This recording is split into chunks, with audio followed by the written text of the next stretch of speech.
ERCP के उद्घाटन की तैयारी है। प्रधानमंत्री जी आएंगे और 45,000 करोड़ का बता रहे हैं इसमें किया जाएगा। किस तरह से देखते हैं आपकी सरकार के वक्त इसमें? देखिए, eastern Rajasthan canal project BJP की सरकार लगातार केंद्र में है और इन्होंने ही लेट किया है। और हमने तो काम शुरू कर दिया था, पैसे भी सैंक्शन कर दिए। लगातार जब हमारी सरकार थी तब हमारी सरकार बार बार कहती रही कि ईआरसीपी को आप लेट मत कीजिए, ये बहुत ही ज़बरदस्त प्रोजेक्ट है, उससे पूर्वी राजस्थान के जितने ज़िले हैं सबको फ़ायदा होगा, पूरे प्रदेश को फ़ायदा होगा।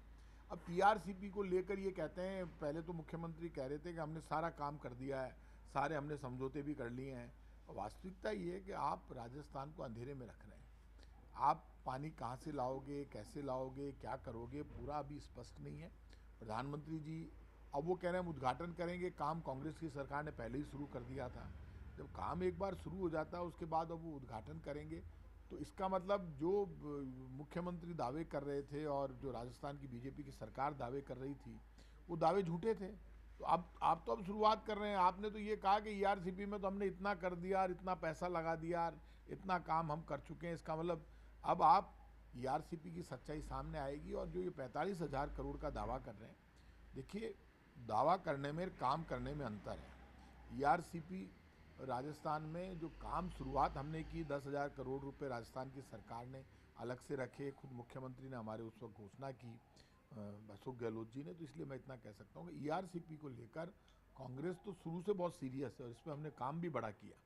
अब ये प्रधानमंत्री जी के उससे उद्घाटन करा रहे हैं। अब ये क्या करेंगे राजस्थान के हित में, क्योंकि एक वर्ष में तो 1 रुपये का भी ये टेंडर कर नहीं पाए, एक भी काम किया नहीं। अब ये कब करेंगे, 1 वर्ष पूरा होने के बाद भी यदि ये शुरू कर दे तो बड़े देर आए दुरुस्त आए, लेकिन मुझे लग नहीं रहा कि कुछ कर पाएंगे।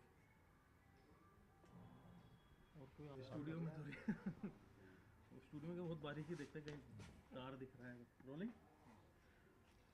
देखिए, ख्वाजा मोइनुद्दीन चिश्ती की दरगाह पे लोग पूरे दुनिया से आते हैं, उनका एक बड़ा सम्मान है।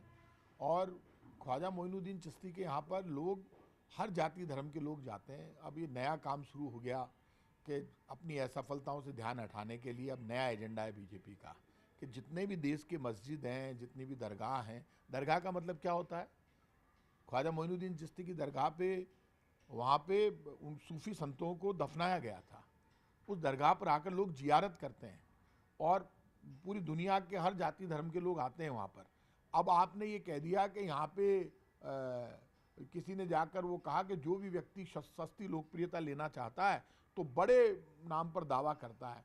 तो जो देश का संविधान है आप उसके अनुसार तो चलोगे। तो अब आपने नया एजेंडा काम में ले लिया कि बीजेपी की सरकार महंगाई, गरीबी, बेरोजगारी से ध्यान हटाने के लिए अब हिंदू मुसलमान का एजेंडा हाथ में लेकर और कैसे माहौल बिगाड़ा जाए। आप बताइए, संभल में क्या हुआ, गोली चल गई, लोग मर गए, इससे बड़ा फायदा हुआ बीजेपी को। ये बीजेपी का जो एजेंडा है, और यदि बीजेपी में इतना ही दम है तो आप फिर बांग्लादेश में जाके मदद करो ना, मंदिरों की और हिंदुओं की सुरक्षा करो।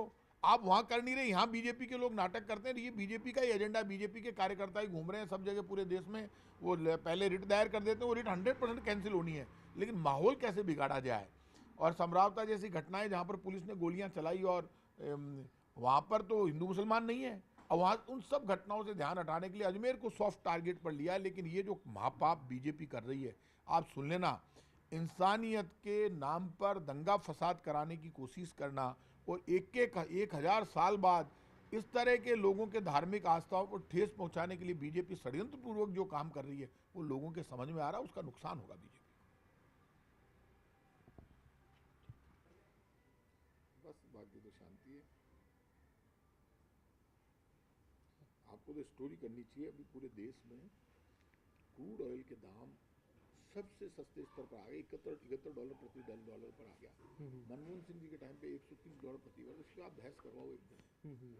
इस पर देखो ना, पेट्रोल पे तो भी पेट्रोल मांग नहीं ले जनता, इसलिए इस तरह के वो फसाद पैदा कर बोले। देखिए, दुनिया में सबसे सस्ते स्तर पर क्रूड ऑयल के दाम आ गए, $71 प्रति बैरल पर क्रूड ऑयल है।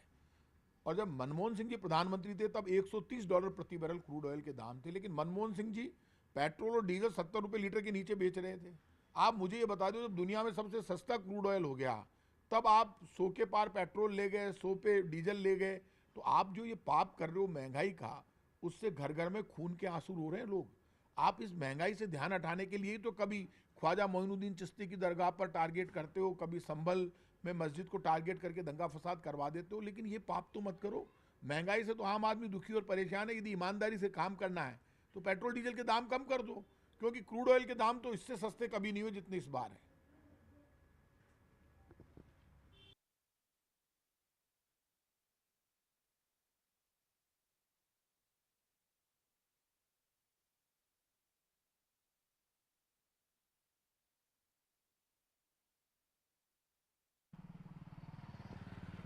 यस,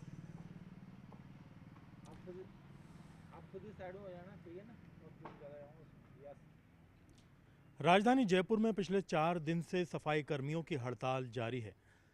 राजधानी के अंदर करीब 8,000 सफाई कर्मी हैं और जो सफाई कर्मी भर्ती है उसमें योग्यता प्रमाण पत्र को लेकर के जिस हिसाब से अनुभव की बात की गई थी, तो अनुभव प्रमाण पत्र को लेकर के बात अटकी हुई है और वार्ता के 3 दौर होने के बावजूद अभी तक कोई हल नहीं निकला है। आप देखेंगे कि फिलहाल मैं सिविल लाइंस में मौजूद हूँ और सरकारी मंत्रियों के बंगलों के आसपास भी कचरों के ढेर अब बढ़ने लगे हैं।